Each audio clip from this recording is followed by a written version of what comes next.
नमस्कार, मैं तमन्ना शर्माली। स्वागत है आपका आज के इस खास वीडियो में और मेरे इस चैनल पर।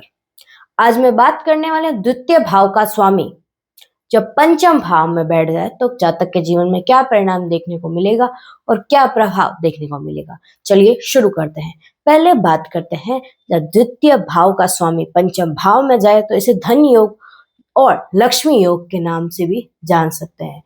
अब द्वितीय भाव क्या है? तो द्वितीय भाव आपके धन का, वाणी का, परिवार का। पंचम भाव है शिक्षा का, संतान का और पिछले जन्मों के कर्मों का। जब द्वितीय भाव का स्वामी पंचम भाव में जाएगा तो ऐसे जातक शिक्षा द्वारा धनोपार्जन कर सकते हैं। ऐसे जातक सलाह द्वारा अपना धनोपार्जन कर सकते हैं। ऐसे जातक शिक्षा में उच्च शिक्षा प्राप्त करते हैं। उनका ये रोल रहता है, विचार रहता है कि मैं और कैसे अच्छे शिक्षा प्राप्त कर सकूं। वे हायर एजुकेशन करते हैं। ऐसे जातक बुद्धिमानी होते हैं, साथ ही साथ उनके दिमाग में एक विशेष गति रहती है कि पैसे से पैसा कैसा कमाया जाए। वो ऐसे जातक शिक्षा द्वारा भी धनोपार्जन करते हैं। साथ ही साथ उनका ये विचार रहता है, जैसा कि मैंने आपको विशेष रूप से बताया, कि पैसे से पैसा कैसा कमाया जाए। ऐसे जातकों की संतान भाग्यशाली होती है। ऐसे जातकों के पिछले जन्म के जो कर्म है वो अच्छे किए हुए होते हैं। इसलिए जब भी वे किसी समस्या में आते हैं या किसी प्रॉब्लम से गिर जाते हैं तो ईश्वरीय देन से वो उस प्रॉब्लम से बाहर निकल जाते हैं।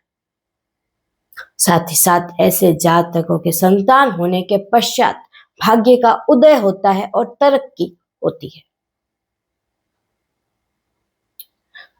अब बात करते हैं पंचम भाव में बैठा ग्रह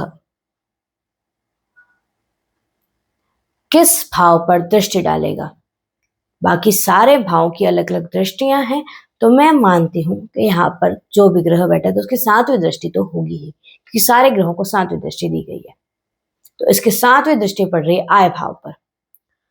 तो आय भाव 11वां घर जिसे कहा जाता है, तो 11वां घर है आपकी आय का, आपके बड़े भाई बहनों का, इच्छा पूर्ति का घर है। तो ऐसे जातकों की इच्छा पूर्ति होती रहती है भगवान के आशीर्वाद से। ऐसे जातकों को बड़े भाई बहनों का सपोर्ट मिलता है।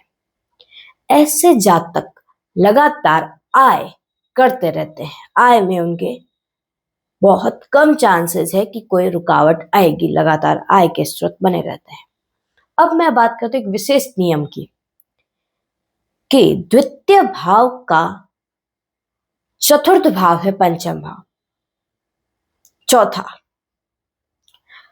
तो जब धन शिक्षा के भाव में बैठे, धन का स्वामी शिक्षा के भाव में बैठे, तो धन स्वयं को खुश और सुरक्षित महसूस करता है। इसलिए ऐसे जातकों के जीवन में कभी धन की कमी नहीं होती।